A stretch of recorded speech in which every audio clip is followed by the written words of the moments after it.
right, so welcome to the newborn class. These are the topics we're going to be covering, which I talked about in the video. So they include skin to skin, feeding and diapering, infant vital signs in the transition period, newborn assessment, newborn medications, bathing, hospital procedures and tests, discharge instructions, and when to call the doctor. And then we have just a miscellaneous section that includes a couple of really awesome videos at the end. These topics are all things that will happen post-delivery.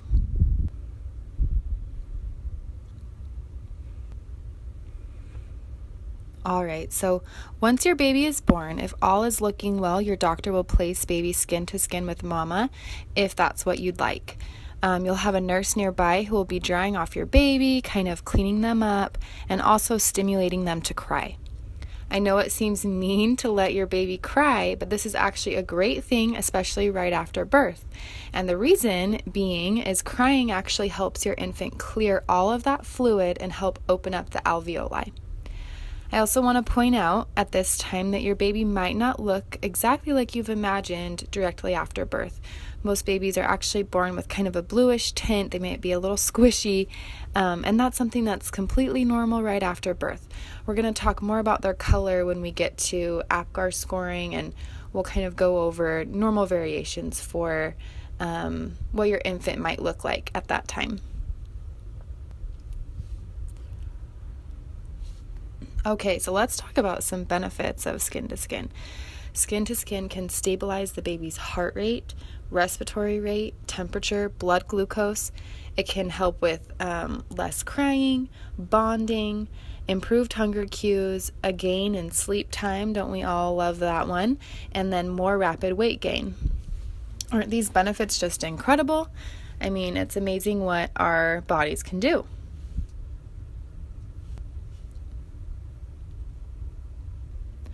Okay, so I wanted to include this great quote on skin to skin.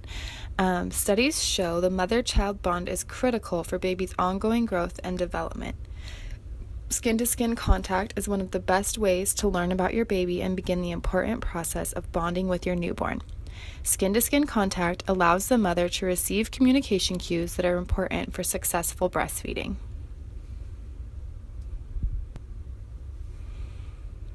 Okay, so let's talk about the job of the healthcare team.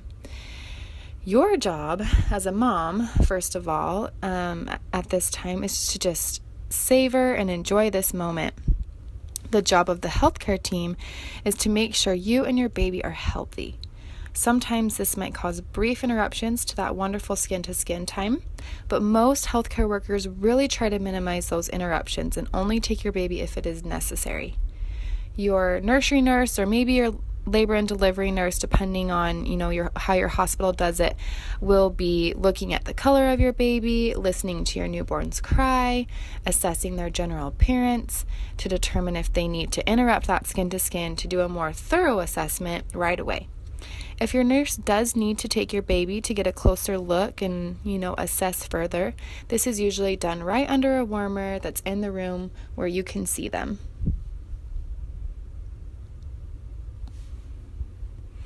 Most procedures can be done while baby is still skin to skin if everything is going well. If you prefer that baby is kept skin to skin for vital signs and any other procedures that can be reasonably done while baby is skin to skin, I would suggest requesting that before you deliver. Just let your nurses know that you will be totally understanding if the baby needs to be taken from you for something more serious, but that you would prefer any procedures to be done skin to skin if possible, or if they are able to, just wait until 1 to 2 hours after a birth and allow you to have that sacred hour or golden hour of just skin to skin bonding time. I think that every mom definitely deserves that after what we go through in pregnancy. Also, did you know that you can even ask to delay weighing your baby? This might be important to you if you're looking to have that sacred hour, golden hour that we just talked about, which is basically just an uninterrupted hour of skin to skin immediately after birth.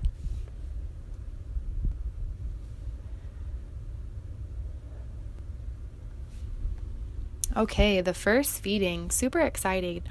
The first feeding should be done within the first 30 minutes to 1 hour of life. I mean, just think, so your newborn hasn't technically eaten since the last time you did, and that could be a while considering how long you may have labored and if your hospital allowed you or wherever you delivered allowed you to eat. This will also be a time that your newborn will be more alert, thus establishing more successful feedings because they're able to learn how to do it. Your baby will be born with a sucking instinct, although it is stronger in some babies than in others. Since this instinct is intense immediately after birth, again, it's best to introduce baby to the breast within the first hour or so of life. So this, goes right hand in hand with that skin to skin sacred hour. You're going to be doing skin to skin and trying to get baby to latch as well. So not only will sucking at your breast stimulate your breasts to produce more milk, thus beginning the establishment of a reliable milk supply, but it will signal your uterus to contract and decrease the chance of excessive bleeding after delivery. Now, I am going to mention that those contractions can feel like labor contractions, especially in the first little bit, and so be aware of that when you're breastfeeding, and take pain meds when offered and keep up on that pain. Your infant will be very sleepy for the next 24 hours, and you actually might even need to wake them to eat for their next feeding, which I know that seems crazy. Don't wake a sleeping baby, right? Well, wrong, because your baby doesn't actually know that they have to work for food yet. They're used to getting food around the clock from mama without doing much. And so sometimes we do have to wake them in those next, few weeks even to eat. All right, so some fun little facts here that we're going to go over about colostrum. Colostrum is concentrated milk that your breasts produce from about the middle of pregnancy. Colostrum gives your baby protection against disease that no formula can give, and the amount of colostrum is very small during the first few days, so the baby's stomach will not be overfilled. This is super important while the baby is learning to coordinate sucking, swallowing, and breathing. Baby stomachs are very tiny at birth and grow a little larger each day, so milk production increases gradually every day, matching the baby's stomach size. Now, if you're not planning on breastfeeding, I do recommend giving your baby that colostrum. Either you can pump it, you can hand express it, you can nurse just for the first few days so they get that colostrum. But keep that in mind for you formula feeding mamas, to still find a way to get that colostrum to your baby. Okay, even more on the first feeding. I know this is a lot of info. The first feeding will help your baby begin to learn how to nurse, like we said. Placing the newborn baby skin to skin against your chest will help to encourage your baby to smell the colostrum and want to latch on and begin his first feeding. Isn't that amazing that they have that instinct? In fact, the initial phase of breastfeeding is a learning process for both mom and baby, and those that have had babies before can probably attest to that fact. Some newborns show little interest in nursing. Fortunately, newborns don't need much fluid like we talked about, and your breasts contain only a small amount of that important colostrum. So at this stage, it's more important that babies feed frequently than it is for them to feed for long periods of time. Since the breasts are not yet extremely full of milk, they usually remain soft after delivery, making it easier for the baby to learn to suckle. And like I mentioned previously, we will cover frequency of feedings towards the end of this course, but for now you're just gonna feed on demand, and you mamas that are formula feeding will kind of talk about precautions that you should take so that your milk doesn't come in. You're definitely not going to be feeding your baby on demand if you're going to be giving formula. More on colostrum, as if I haven't convinced you guys yet that this is the greatest substance on earth. So colostrum has an acid level that encourages a baby's intestines to welcome just the right amount of bacteria. So an example of that is a complex paint designed to seal those brand new intestinal walls. Colostrum is also a laxative that gets the intestines up and running, and it helps clean out all the tar-like stool, which is called meconium, that has built up in your baby's system before birth. Okay, so this is usually when moms say that their milk is coming in. For most moms, this happens like it says on about the third or fourth day after delivery. So that's something you want to keep in mind. You'll probably be home at that point. I remember that day very clearly. My mom came over because she knew that about 72 hours after delivery, her milk would come in and she would also get a case of the baby blues. And so she showed up at my door, and sure enough, my milk had come in, and I was like really surprised. My boobs hurt. They felt really full. And that night, the baby blues came. And so having her there to support and be with us was just so helpful. So that's something to keep in mind for you moms on that maybe third or fourth day, asking for a little bit of extra help, and then also just, being aware that that is a possibility. And for you moms that have decided not to breastfeed and are going to formula feed, I would recommend at this time, actually really just after delivery, I would recommend that you wear a sports bra. Once you're done getting that colostrum out and giving that to your baby, wear a sports bra. When you shower, do not place your breasts directly in the hot water. That will stimulate more milk production. You want to make sure you turn your breasts away from the water.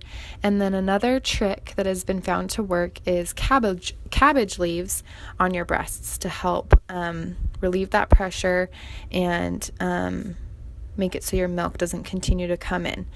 Another trick that has been proven to work is peppermint tea bags. So you just kind of steep those for a minute. Obviously, don't put those directly on your breasts when they're super hot, but you can put them on your breasts when they're cooled down, and that has been shown to decrease milk supply so that you're not dealing with overproduction, since you're not going to be getting that milk out of your breasts. All right. As you can see, we've got, this chart here. It's the average size of an infant's stomach by day. With this comparison, your baby can't handle much volume at one feeding, especially those first couple of days. It's important to feed on demand at this time to help your milk come in and also provide comfort to your newborn, if that's how you choose to comfort them. Some choose to do a binky. That's something that you should decide with your support person or spouse or whoever it is that's going to be with you. Many offer their children binkies rather than the breast, but current recommendation is that you wait a full 24 hours before introducing a binky to your newborn. The reason behind this is to help establish breastfeeding and also decrease the possibility of nipple confusion.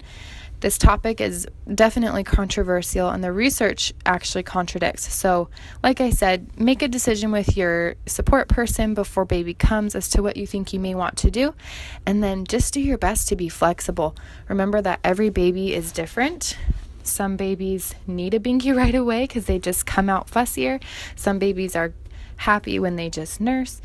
So just kind of decide what is best for you, and then, things can always change in the hospital, especially if you have a rough delivery and you need some sleep. It's not always a bad idea to just give that baby a binky.